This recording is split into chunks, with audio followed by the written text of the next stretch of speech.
Vivemos em um mundo onde a onda de terror e desastres tentam roubar a nossa paz, onde o mal sempre está tentando prevalecer. Mas vemos pela palavra de Deus desde o Antigo Testamento que o cuidado de Deus para com aqueles que o temem e o buscam é muito real e permanente.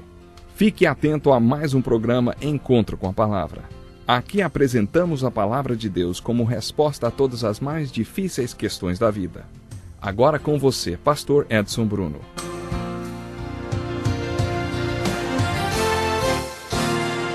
Olá, seja bem-vindo a mais um Encontro com a Palavra. Você que participou do último programa sabe que estamos estudando o capítulo 8 de Romanos. Nós estamos enfocando o versículo 28 do capítulo 8 de Romanos, que diz assim: sabemos que Deus age em todas as coisas para o bem daqueles que o amam, dos que foram chamados de acordo com seu propósito. Neste versículo, Paulo se refere aos eleitos como os chamados de acordo com o propósito de Deus. A Bíblia afirma que aqueles a quem Deus de antemão conheceu, predestinou a fim de participarem da família da qual o filho é o irmão mais velho e tem muitos e muitos irmãos. Todos aqueles a quem Deus predestinou no tempo certo, ele chamou. Cada um dos chamados ele justificou e cada um a quem justificou também glorificou. Como já dissemos, logo que me converti, ouvi falar sobre a doutrina da eleição e fiquei inconformado, muito confuso. E por isso eu entendo quando as pessoas têm uma reação bem negativa com relação a esse assunto. Existem duas verdades ensinadas nas Escrituras. Nós já falamos sobre isso no programa passado, mas eu vou repetir. A primeira é: Deus elege. Ele sabe de antemão quem vai crer. Ele os predestina, ou seja, ele predetermina que eles farão isso. Depois, no momento certo para isso acontecer, Deus os chama. Muitos podem dizer: eu posso apresentar uma lista de versículos que mostra que o homem é quem faz essa escolha e vou ignorar os versículos que dizem que Deus é quem decide. Outra opção que a Bíblia apresenta é o conceito do livre-arbítrio do homem. Por isso, quer eu compreenda ou não essa situação, eu vou aceitar os dois. Poderíamos fazer a seguinte ilustração. Imagine que tenha o seguinte aviso na porta do céu: para quem quiser entrar. É uma plaquinha na porta do céu que diz assim: para quem quiser entrar. Então você abre a porta, entra, torna a fechar a porta, e do lado de dentro você lê outro aviso: não foi você quem me escolheu, eu escolhi você. Durante a última ceia, Jesus jogou uma bomba sobre os apóstolos, dizendo: vocês não me escolheram, mas eu escolhi cada um de vocês. É isso que está na Bíblia. Então, vamos analisar o seguinte: se na porta do céu tiver esta plaquinha, vamos dizer assim, para quem quiser entrar, depende de você, entrar ou não. Há 5 perguntas que Paulo levanta no final do capítulo 8. Ele começa perguntando: que diremos, pois, diante dessas coisas? Teólogos afirmam que essa pergunta remete ao capítulo 1, versículo 16, quando Paulo menciona pela primeira vez o Evangelho, e tudo que ele escreveu até agora está embutido em essas coisas. Paulo continua a pergunta: se Deus é por nós, quem será contra nós? Essa ideia de Deus estar no controle pode ser muito confortante para nós. Se Deus está no controle e a nosso favor, quem pode ser contra nós? A resposta é: nada, nem ninguém pode ser contra nós. Atenção para a segunda pergunta de Paulo, que é assim: aquele que não poupou seu próprio filho, mas o entregou por todos nós, como não nos dará juntamente com ele e de graça todas as coisas? É uma pergunta muito profunda. Reflita um pouco comigo. O Deus que está no controle não poupou seu próprio filho, ele entregou seu filho por todos nós. Será que podemos confiar que Deus, juntamente com seu filho, nos dará tudo o que precisamos? Esta é a próxima pergunta. Quem fará alguma acusação contra os escolhidos de Deus? É Deus quem os justifica. Agora, Paulo estava pensando em julgamento. Quem poderia nos acusar se Deus já nos declarou justos? Isto é justificação. E aí Paulo faz essa pergunta: quem os condenará? Só Jesus Cristo. A Bíblia afirma que todo julgamento foi submetido a Jesus Cristo. Em João capítulo 5, verso 22, Jesus fez a seguinte declaração: além disso, o Pai a ninguém julga, mas confiou todo o julgamento ao Filho. Jesus Cristo é quem julgará tudo e todos. Diante disso, Paulo pergunta: quem poderá nos condenar? Apenas Jesus Cristo pode, porque ele é o juiz. E Paulo afirma: Cristo Jesus que morreu e mais, que ressuscitou e está à direita de Deus e também intercede por nós. Aquele que intercede por nós todos os dias certamente não vai nos condenar. E a quinta pergunta é: quem nos separará do amor de Cristo? Será tribulação, ou angústia, ou perseguição, ou fome, ou nudez, ou perigo, ou espada?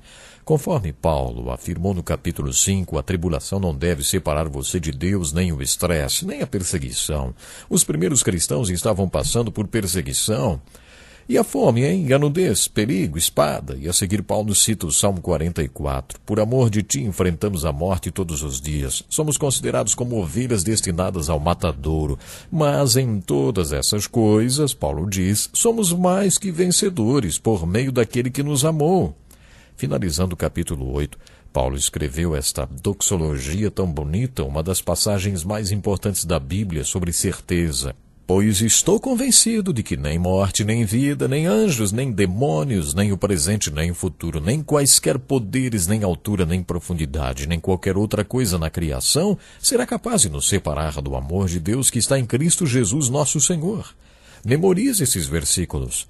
Será uma bênção para você, porque é maravilhoso poder viver neste mundo com esta esperança, certeza e expectativa positiva da vida que está por vir. Agora vamos iniciar o capítulo 9 de Romanos. Já comentamos com você que a Bíblia fala do livre-arbítrio do homem, o que é muito interessante. Os judeus são uma ótima ilustração do livre-arbítrio. Eles escolheram não serem os escolhidos. Eles disseram para Deus que não queriam ser o povo escolhido. Neste capítulo, ao falar aos judeus, Paulo ainda está falando sobre eleição e sobre Deus estar no comando. Paulo sempre antecipava as perguntas de seus leitores, as perguntas que os leitores poderiam fazer. Vimos que ele fez isso nos capítulos 6 e 7, e aqui mais uma vez ele antecipa uma pergunta de seus leitores. Se Deus sempre cumpre seus propósitos de forma que os que são chamados sempre são glorificados, o que dizer a respeito dos judeus? Não foram eles os escolhidos de Deus? Parece que não deu muito certo. E agora, Paulo, o que dizer então dos judeus, Paulo? Paulo antecipa esta pergunta e por isso, depois desta doxologia maravilhosa, ele começa a falar de Israel. Esta passagem não é um parêntese, é a continuidade do ensino que ele já estava dando. O capítulo 9 é o mais difícil da Bíblia no que se refere à predestinação. E antes de falarmos sobre ele, quero comentar o final do capítulo 11, destacando como Paulo encerra esta questão. Os capítulos 9, 10 e 11 ficarão mais fáceis de serem entendidos se conhecermos o fim desta argumentação lá no final do capítulo 11 e início do 12.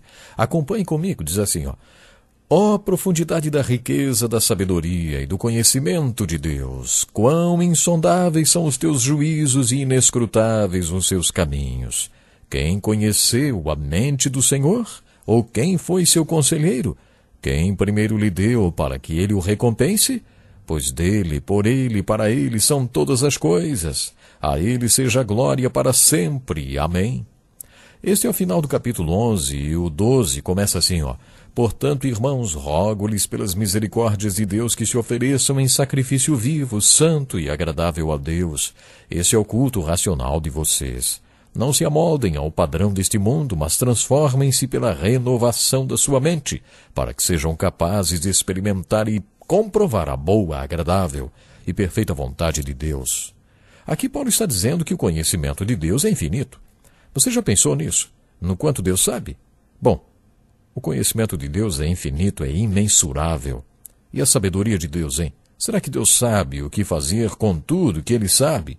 Segundo Paulo, a sabedoria de Deus é infalível e insondável. E o que Deus faz com toda essa sabedoria que Ele tem?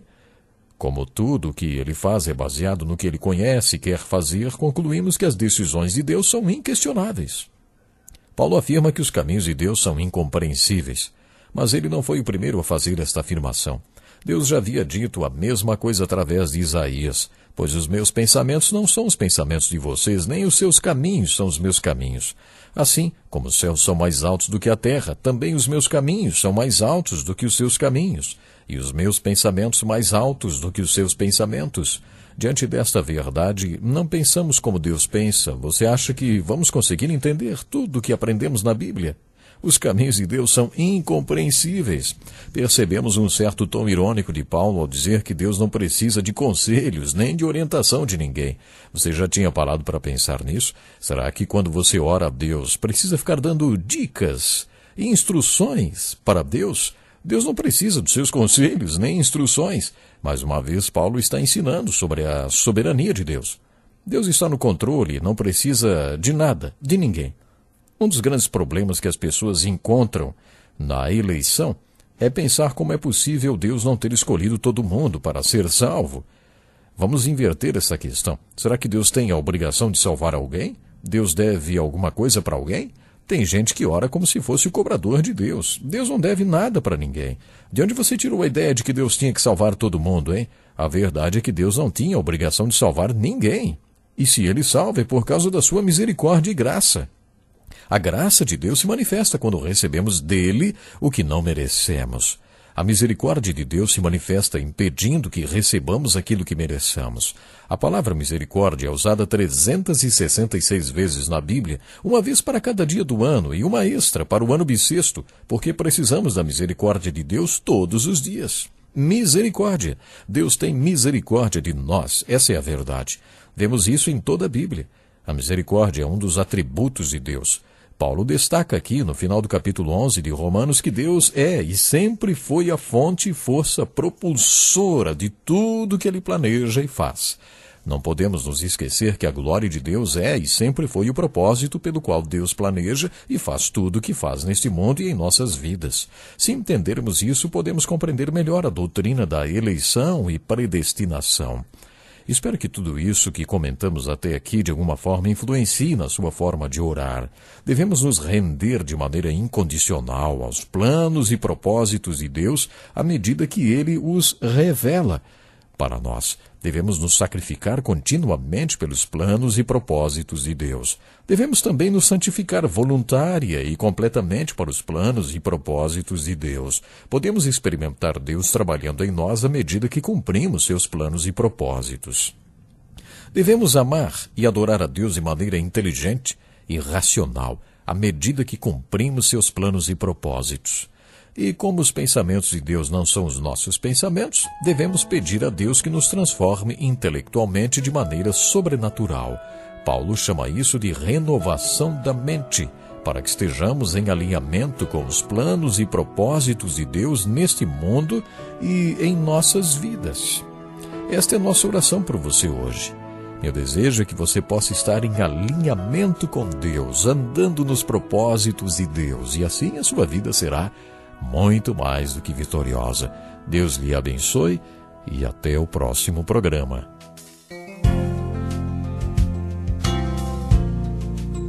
Que lição importantíssima. Obrigado, Pastor Edson Bruno. Prezado ouvinte, coloque em prática o que você ouviu aqui. Sem dúvida, sua vida será grandemente abençoada. Este é um estudo escrito pelo Dr. Dick Woodward, na voz do Pastor Edson Bruno. Escreva-nos e solicite o material. Nosso endereço é Encontro com a Palavra, Caixa Postal 2011, CEP 89201-970, Joinville, Santa Catarina. Até o nosso próximo Encontro com a Palavra.